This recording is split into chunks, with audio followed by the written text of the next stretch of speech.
چل دیے تم آنکھ میں اشکوں کا دریا چھوڑ۔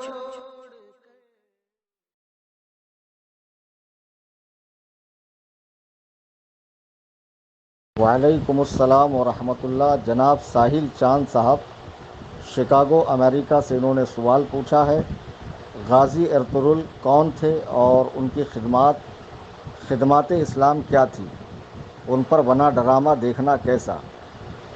دیکھیے، یہ جو نام انہوں نے لیا ہے، ان پر آج کل ایک سیریل بنا ہوا ہے، اور سننے میں آیا ہے کہ حکومت پاکستان نے رمضان کے مہینے میں تمام سرکاری چینلوں پر اس کو نشر کیا ہے تاکہ لوگ دیکھیں، اور اس سلسلے میں کئی لوگوں نے مجھ سے رابطہ کیا، فون پر، یوٹیوب پر، اور پتہ نہیں کہاں کہاں لوگ سوال کرتے ہیں تو مجھ تک وہ بات پہنچتی ہے، اور اتفاق سے آج بھی کئی لوگوں نے مجھے سوال کیا واٹس ایپ پر۔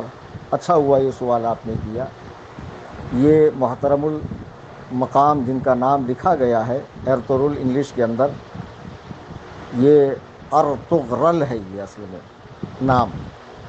یہ ٹرکی کے رہنے والے تھے، جو موجودہ ٹرکی ہے وہاں کے، اور بڑے ولی صفت انسان تھے، بڑے نیک دل انسان تھے۔ ان کی خواہش تھی کہ پوری دنیا میں اسلامی سلطنت کا بول بالا ہو اور دنیا میں خلافت کا نظام آئے، کیونکہ جب تک امارت اور بادشاہت ہوگی لوگوں کو انصاف نہیں ملے گا، شریعت کی بالادستی نہیں ہوگی، قرآن و سنت کا آئین اور اس کی حکومت قائم نہیں ہوگی۔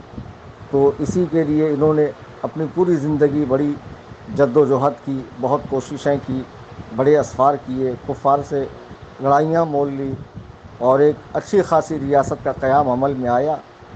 صوم و صلات کے پابند تھے، مسلکن حنفی اور مذہباً اہل سنت و جماعت سے تھے، اور اللہ کے ولی تھے، نیک انسان تھے۔ انہی کے بیٹے سلطان عثمان اول، جنہوں نے سلطنت عثمانیہ کی بنیاد 1299 عیسوی میں رکھی تھی، اور یہ سلطنت 1922 تک چلی، اور پوری طرح یہ 1924 میں ختم ہو گئی، یعنی پورے 623 سال یہ حکومت چلی۔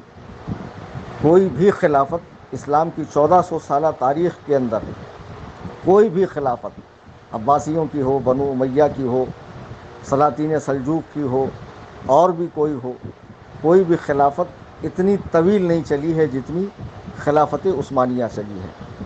جب ان کی حکومت قائم ہوئی تو انہوں نے امن و امان کا، ترکستان کو گہوارہ بنا دیا، پورا یورپ علم و فن سے آشنا ہوا، اور بڑی انہوں نے مہارت پیدا کی کئی علوم میں، یہاں تک کہ پورا یورپ ان کے زیر اقتدار تھا، موجودہ نئی دنیا امریکہ بھی ان کے زیر اقتدار تھا، حتیٰ کہ حرمین شریفین، خانہ کعبہ، مکہ معظمہ اور مدینہ طیبہ بھی ان کے زیر اثر تھا۔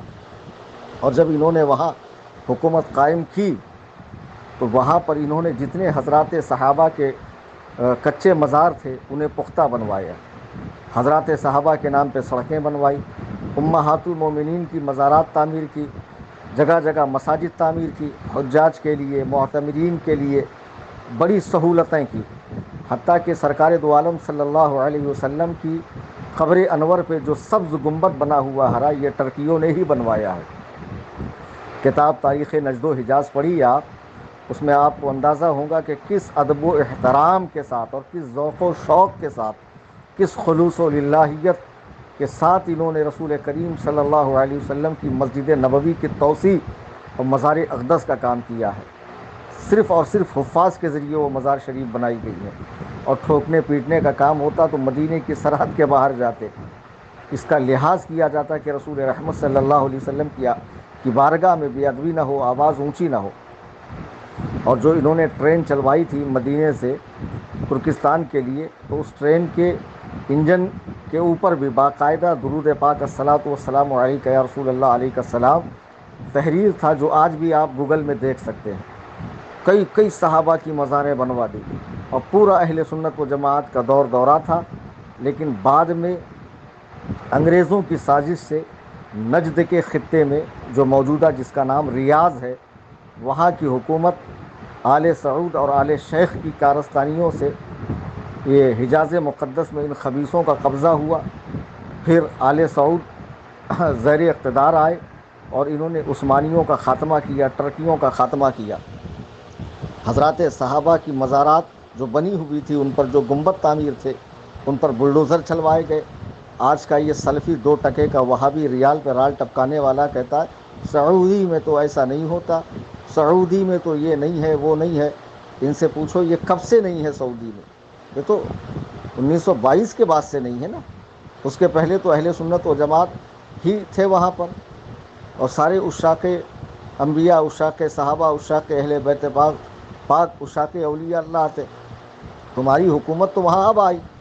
پھر ان نجدیوں نے کیا کچھ نہیں کیا. آج تو حرم کعبہ بھی بند ہے، حرم مدینہ بھی بند ہے. جو کہتے ہیں صرف اللہ سے مانگو، اللہ سے ڈرو، آج ان کو اللہ پہ بھروسہ نہیں رہا، انہوں نے اللہ کا گھر بند کر دیا. اور ان خبیثوں نے اب تو وہاں کلب کھول دیے، شراب کی اجازت دے دی، سور کھانے کی اجازت دے دی. سعودی کے اندر کیا کچھ نہیں کیا. کئی اسلامی سزائیں جو شریعت میں قرآن و حدیث میں مذکور تھی اس کو ختم کر دیا.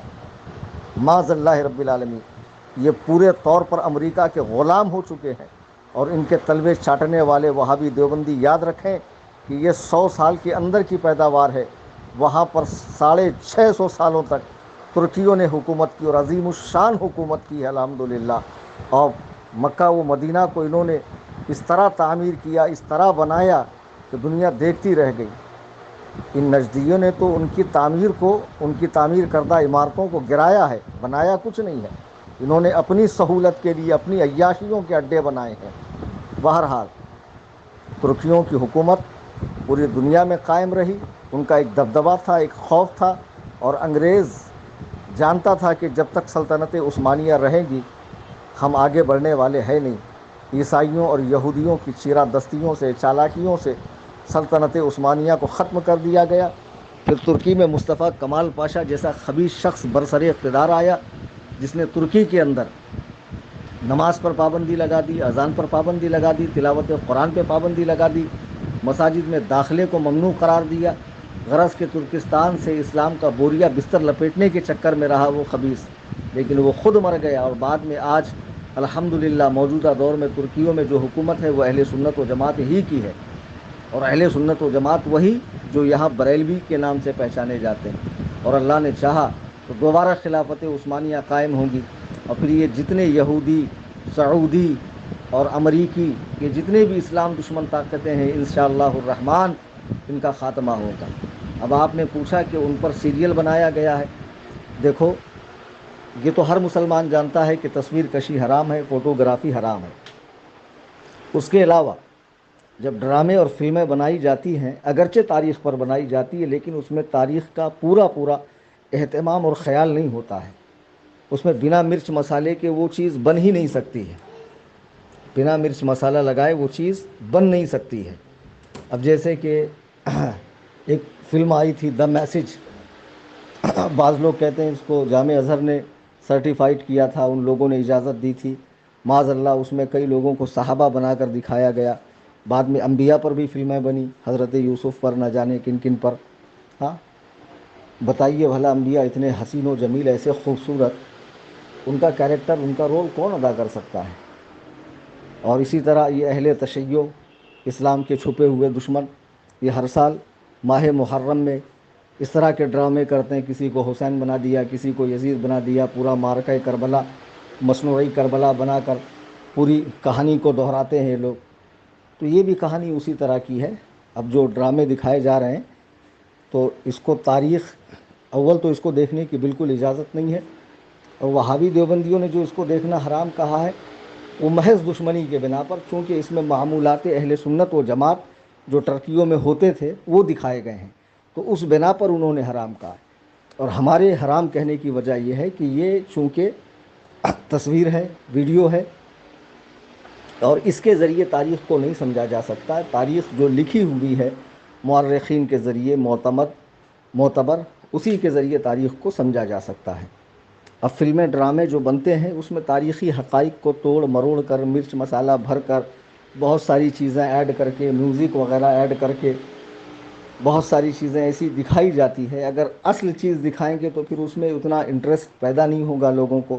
آج کیا وجہ ہے کہ لوگ یہ سیریل کو بار بار دیکھنا چاہتے ہیں، دیکھ بھی رہے ہیں نیٹ فلکس پر، یوٹیوب پر، کہاں کہاں، اور ہم کو بتاتے بھی ہے کہ وہاں یہ آ رہا ہے، یہاں وہ آ رہا ہے، وہاں یہ سیریز چل رہی ہے۔ تو یہ کہنا کہ یہ دیکھ کر جہاد کا جذبہ پیدا ہوتا ہے، اسلامی تاریخ سمجھ میں آتی ہے، یہ سراسر غلط ہے، یہ نفس کا دھوکہ ہے۔ دیکھیے حضور مفتی اعظم کا ایک واقعہ میں کئی بار سنا چکا ہوں۔ حضور مفتی اعظم رضی اللہ تعالیٰ عنہ سے سوال ہوا کہ ایک فلم آئی ہے جس میں صرف حج کرنے کا طریقہ دکھایا گیا ہے، کیا وہ دیکھنا درست ہے؟ حضور مفتی اعظم رضی اللہ تعالیٰ عنہ نے افسوس ظاہر فرمایا اور فرمایا کہ افسوس، اب مسلمان اپنا دین سنیما گھروں میں جا کر سیکھیں گے؟ بالکل نہیں۔ کیا علماء نہیں ہے، مدرسے نہیں ہے، جگہ جگہ مساجد نہیں ہے، مفتیان کرام نہیں ہے، دارالافتاء نہیں ہے؟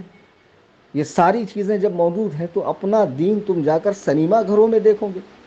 تو تاریخ اگر پڑھنی ہے تو کتابوں کا مطالعہ کیجئے، سلطنت عثمانیہ کی تاریخ موجود ہے، کئی کتابیں ہیں، اس میں پڑھیے۔ یہ فلموں کے ذریعے جو دکھایا جاتا ہے اس میں ہر چیز تاریخ کے مطابق نہیں ہوتی ہے، کمی بیشی ہوتی ہے، انٹرسٹ کے لیے، لوگوں کے کھچاؤ کے لیے، پاپولرٹی کے لیے بہت ساری چیزیں ایڈ کی جاتی ہے۔ تو یہ ساری چیزیں دیکھ کر تاریخ اسلام کو مت سمجھیے، نہ اسلام اس طرح پھیلا ہے، نہ حضور غریب نواز ہندوستان میں ٹی وی، مووی اور یہ ساری چیزیں لے کر آئے تھے، بلکہ وہ ایک روحانی طاقت، قرآن و سنت کا علم، شریعت و طریقت کا سنگم لے کر آئے تھے، اور اسی کے ذریعے نور اسلام کو انہوں نے پھیلایا۔ اسی طرح تمام صحابہ نے، تمام ائمہ مجتہدین نے، تمام صوفیاء کرام، اولیاء کرام نے دور و دراز کا اسفار کر کے اپنی سچی تعلیمات کے ذریعے، اپنی روحانی طاقت کے ذریعے اسلام کو دنیا کے کونے کونے میں پہنچایا ہے۔ اسلام کے پھیلنے میں ٹی وی کا، مووی کا، ان کا کوئی رول نہیں ہے۔